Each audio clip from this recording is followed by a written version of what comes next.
छत्तीसगढ़ में एक बार फिर से नक्सली घटनाओं पर सियासत शुरू हो गई। दरअसल बीजापुर में हुए नक्सली हमले में एक असिस्टेंट कमांडेंट शहीद हो गए और एक जवान घायल हो गए, जिसके बाद नेता प्रतिपक्ष धर्मलाल कौशिक ने प्रदेश सरकार पर निशाना साधते हुए कहा कि राज्य सरकार नक्सली मोर्चे पर फेल है। तो वहीं बीजेपी के वार पर पलटवार करते हुए खाद्य मंत्री और सीएम बघेल ने कहा कि नक्सली अपने अस्तित्व की अंतिम लड़ाई अब लड़ रहे हैं।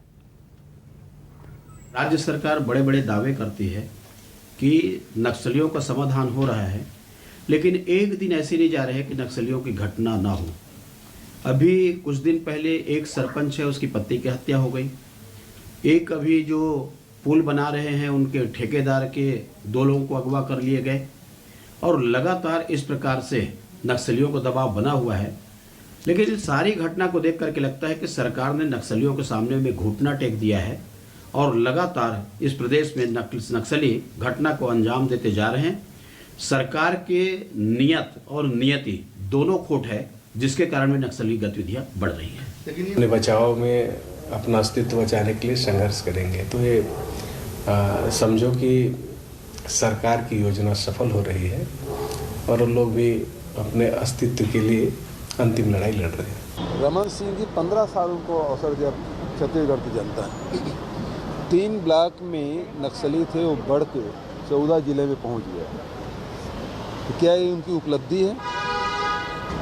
और लगातार इन 3 वर्षों में आप देखेंगे घटनाएं भी कम हुई है और रमन सिंह के समय में केवल तो भरमार ही जब्त होते थे, लेकिन हमारे शासनकाल में बड़े हथियार सहित नक्सलियों के बड़े नेता या तो सरेंडर किए हैं या उसे पकड़े हैं या इनकाउंटर में मारे गए हैं।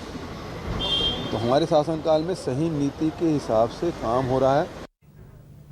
और हमारे सहयोगी वैभव शिपांडे इसी खबर पर हमारे साथ जुड़ गए, सीधा उनका रुख करते हैं। वैभव, आप नक्सलियों के मसले पर एक बार फिर से ये कहा जा सकता है कि सियासत गरमा गई, किस तरीके से वार पलटवार का दौर वहां पर चल रहा है?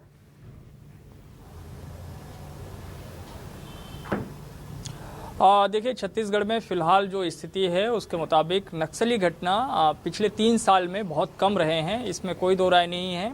ये ज़रूर है कि छिटपुट घटनाएं होते रही है। आज जो घटना हुई है वो भी बहुत बड़ी घटना नहीं है, लेकिन चूंकि विपक्ष के पास अपने मुद्दे रहते हैं जिसे लेकर के शिकायतें भी रहती है, आरोप भी रहते हैं और उससे लेकर सियासत भी होती है, तो कांग्रेस और भाजपा के नज़रिए से इसे ना देखा जाना चाहिए, बल्कि इसे एक बड़ी समस्या के तौर पर ही देखा जाना चाहिए। और कोशिश ये होनी चाहिए कि कैसे जो दोनों ही प्रमुख राजनीतिक दल हैं वो आपस में मिल बैठकर इस समस्या का समाधान निकाल सके।